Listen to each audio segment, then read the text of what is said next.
Hai Sobat L, Anda di Elenio.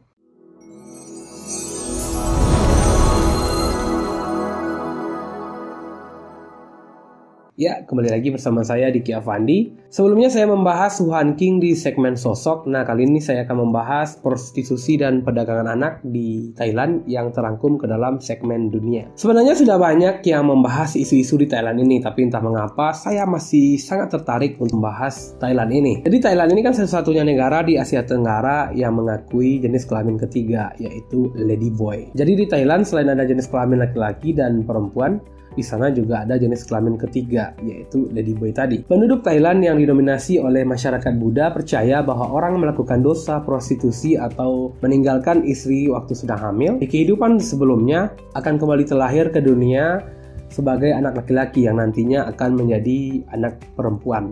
Nah, mereka ini menganggap kalau di kehidupan sebelumnya dia adalah laki-laki tulen, akan tetapi dia melakukan kejahatan seperti prostitusi atau seks bebas, atau kalau dia laki-laki sudah memiliki istri akan tetapi dia meninggalkan istrinya sedang hamil, maka di kehidupan selanjutnya dia akan terlahir sebagai laki-laki dan bertransformasi menjadi perempuan. Nah, itulah hukumannya menurut percayaan mereka. Sehingga tidak mengherankan pemerintah di Thailand itu melegalkan jenis kelamin ketiga ini. Secara hukum Thailand memiliki 3 jenis kelamin. Namun secara sosial, Thailand mengakui 18 gender yang diklasifikasikan berdasarkan kecenderungan orientasi seksual mereka. Sebagai informasi, jenis kelamin dan gender itu adalah 2 hal yang berbeda. Kalau jenis kelamin mengacu pada fisik seseorang yang membedakan laki-laki dan perempuan, sedangkan gender itu mengacu kepada psikologis yang menyangkut peran perilaku, ekspresi, hingga orientasi seksual. Nah, di video kali ini saya akan membahas tentang Thailand lagi seperti video saya yang sebelumnya, namun tentang isu yang berbeda. Isu tersebut adalah prostitusi dan perdagangan anak di Thailand. Sejak masa kerajaan Ayutthaya menguasai Thailand di abad ke-14 sampai ke-18, prostitusi adalah kegiatan legal yang dikenai pajak. Jadi kalau di Indonesia mungkin menjadi PAD-nya ya, pendapatan asli daerahnya mungkin ya. Tapi di Indonesia tidak dilegalkan alias ilegal. Bahkan saat itu kerajaan juga memiliki rumah bordil sendiri. Secara hukum prostitusi di Thailand itu ilegal, tapi ada kawasan khusus prostitusi yang dilegalkan di Thailand. Jadi tidak semua tempat di Thailand dilegalkan untuk menjadi tempat prostitusi. Nah, tempat prostitusi legal di Thailand ini bernama Phet Pong atau juga disebut dengan Red Light District yang berada di kota Bangkok. Sejak 25 tahun silam, Phet Pong sudah menjadi jantung prostitusi di Thailand. Nah, kalau di Indonesia ada paru-parunya dunia, kalau di Thailand ada jantungnya prostitusi. Jadi kalau ada tetangga Anda yang pergi liburan ke Thailand, tolong ditanyai betul, mereka ke Thailand itu mau jalan-jalan atau mau ke arah sana. Selain Phet Pong menyediakan banyak bar-bar panas, di sana juga ada pingpong show yang masih berhubungan dengan wisata seksual. Sejarahnya dulu ada imigran Cina bernama Pun Phet atau dikenal juga dengan nama Luang Phet Pong Penif yang membeli tanah di Phet Pong sekarang seharga $3.000 Amerika. Tepatnya dia membeli tanah tersebut tahun 1946. Salah satu putra Luang ini belajar di Amerika. Saat ia pulang ke Thailand pada tahun 1950-an, ia mengembangkan bisnis baru di tanah yang dibeli oleh ayahnya tersebut. Ia meminta bantuan teman-temannya di Amerika untuk mendirikan kawasan pertokoan di Phet Pong ini. Saat itu kawasan tersebut mendapat julukan Bangkok Wall Street. Perusahaan yang berdiri di sana ada yang memiliki merek besar seperti IBM, Shell, kantor UPI hingga maskapai Civil Air Amerika yang berubah nama menjadi Air America. Ketika terjadi Perang Vietnam, banyak pilot, petugas intelijen, perwira, hingga jurnalis barat yang berkumpul di Phet Pong untuk mencari hiburan. Mungkin memang kawasan itu banyak diisi oleh investor US, jadi mereka memilih tempat itu untuk berkumpul sebelum dan selesai perang di Vietnam, yang tujuannya tak lain tak bukan untuk mencari hiburan. Di tahun 1990-an, Phet Pong semakin dikenal dengan pasar malam yang dipenuhi dengan orang barat yang mencari souvenir dan tentunya seks. Jalan-jalan sempit semakin ramai karena semakin banyak bar dan restoran baru yang buka. Kegiatan yang ada di Phet Pong ini dilegalkan termasuk prostitusi di dalamnya. Menurut catatan sejarah, sebenarnya di tahun 1996 banyak dari masyarakat Thailand yang tidak menyetujui kebijakan pemerintah untuk melegalkan prostitusi lantaran berseberangan dengan nilai agama dan nilai budaya. Namun akhirnya mereka dapat bertoleransi karena banyak para pekerja seks komersial tersebut merupakan tulang punggung keluarga, bahkan didukung oleh orang tua mereka sendiri. Sungguh orang tua yang teladan. Dampak dari bisnis ini adalah di tahun 2021 terdapat 520.000 warga Thailand tercatat mengidap HIV/AIDS. UNOC yaitu lembaga PBB yang mengurus obat-obatan dan kejahatan juga menemukan kasus perdagangan manusia dari negara lain di Thailand terkait wisata seksual ini. Dan lebih mirisnya ada kasus perdagangan anak di bawah umur dalam bisnis wisata ini. Selain Patpong juga ada kawasan wisata malam di Thailand yang juga dikenal menyediakan bisnis prostitusi seperti Pattaya, Soi Nana, Prompong, Danok, dan Chiang Mai. Namun yang paling terkenal adalah Patpong.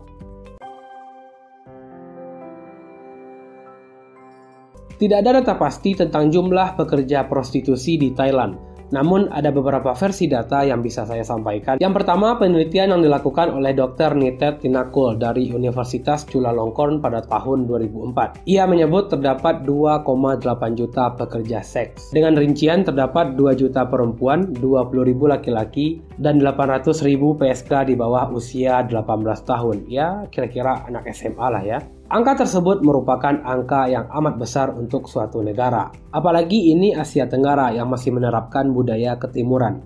Bahkan data lain menyebutkan ada 4 juta laki-laki yang sengaja datang ke Thailand untuk wisata seksual. Jadi kalau ada pasangan Anda yang pergi liburan ke Thailand, tolong sering-seringlah video call.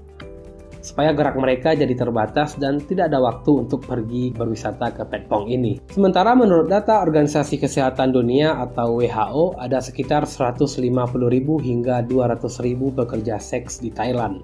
Sementara laporan HAM tahun 2008 milik Departemen Luar Negeri Amerika, ada sekitar 76.000 sampai 77.000 pekerja seks dewasa di Thailand. Data lain dari Hovoscope yaitu situs penyedia data pasar gelap global menyebut ada 200.000 pekerja seksual di Thailand. Sementara menurut UNAIDS yaitu United Nations Program on HIV/AIDS tahun 2015, ada 147.000 pekerja seks di Thailand. Selain itu juga ada pekerja seks dari luar negeri, salah satunya dari Rusia yang diperkirakan ada 5.000 pekerja seks yang dikontrol oleh geng dari Rusia. Ada juga pekerja seksual dari negara lain seperti Sri Lanka, Uzbekistan hingga Afrika Utara, baik laki-laki, perempuan, anak laki-laki maupun anak perempuan. Thailand juga disebut tempat transit para pekerja prostitusi dari berbagai negara untuk dikirim lagi ke luar negeri, termasuk ke Indonesia. Perempuan di Thailand juga banyak diperdagangkan ke negara lain seperti Jepang, negara Amerika Utara, Eropa hingga Timur Tengah. Tidak ada angka pasti berapa pekerja prostitusi di Thailand karena memang tidak ada sensus perhitungan dari pemerintah Thailand sendiri. Namun bisa kita lihat jumlah pekerja dari berbagai sumber yang saya ceritakan tadi,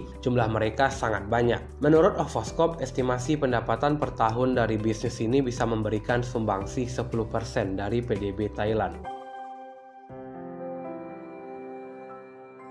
Nah, dari beberapa fakta itu tentunya ada yang melatar belakangi kenapa di Thailand banyak mencetak bibit pelaku prostitusi. Wisata ini disebut menyumbang miliaran dolar untuk devisa Thailand. Angka yang amat besar, namun nyatanya para pramuria di Thailand bekerja sebagai PSK karena masalah ekonomi. Jadi di sini sedikit kontradiktif ya. Pekerjaan ini menyumbang miliaran dolar, namun nyatanya pekerjanya sendiri melakukan hal tersebut karena masalah ekonomi. Karena menurut Podista tahun 1994 dan Dagrosa tahun 1989 menyebutkan bahwa kehidupan miskin petani di Thailand menjadi pendorong para perempuan dari desa bekerja sebagai PSK.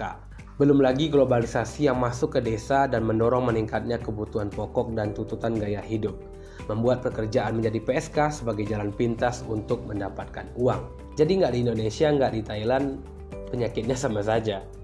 Banyak tuntutan hidup, banyak gaya hidup, dan akhirnya gara-gara itulah kitanya jadi susah sendiri. Dari penelitian Pong Paicit di tahun 1980, ada budaya dari Thailand yang menjadikan anak perempuan sebagai tulang punggung keluarga, bukan anak laki-laki. Perempuan yang tidak mampu menghidupi keluarganya dianggap gagal oleh masyarakat. Nah, yang paling mengherankan itu adalah di poin ini. Kan secara fisik dan tanggung jawab seharusnya laki-lakilah yang berdiri paling depan untuk menjadi tulang punggung keluarga. Tapi di Thailand malah sebaliknya.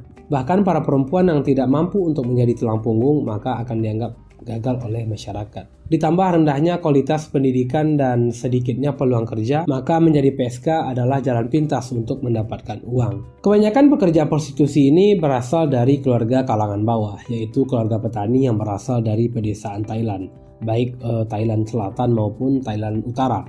Mereka biasa menerima upah $28 Amerika per jam, nilai yang masih lebih tinggi dari buruh pabrik yang dibayar sekitar $10 per jam.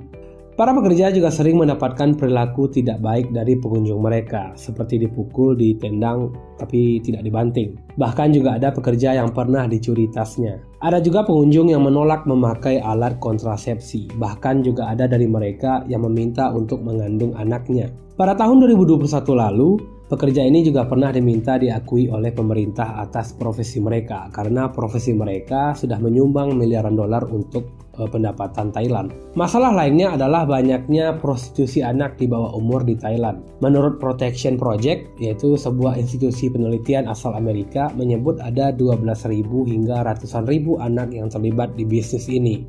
Menurut pemerintah Thailand, penelitian dan LSM ada sekitar 30.000 sampai 40.000 anak di bawah umur yang terlibat. Sementara peneliti dari Institut Penelitian Sistem Kesehatan di Thailand menyebutkan ada 40% pekerja PSK di Thailand adalah anak-anak di bawah umur. Angka yang amat sangat besar tentunya, dan ini tentunya juga menjadi catatan kelam bagi Thailand. Nah, menurut catatan sejarah, prostitusi ini kan sudah ada sejak zaman dulu di Thailand. Bahkan disebutkan prostitusi ini sudah ada sejak abad ke-14 di Thailand. Nah, sejarah yang mengakar dan faktor ekonomi, sosial, dan budaya yang kuat membuat prostitusi di Thailand ini tetap eksis. Meski Kementerian Pariwisata Thailand ingin membuang stigma wisata seks di Thailand, namun hingga sekarang Thailand tetap dikenal dengan wisata tersebut. Namun tentu keterlibatan anak-anak di bisnis ini perlu diberi perhatian khusus oleh pemerintah Thailand. Baik, sampai di sini dulu video kami di segmen dunia ini. Minggu depan saya akan kembali lagi dengan segmen sosok, jadi jangan lupa ditonton, di like, di komen, dan di subscribe. Nah, saya Diki Avandi, salam Elenio.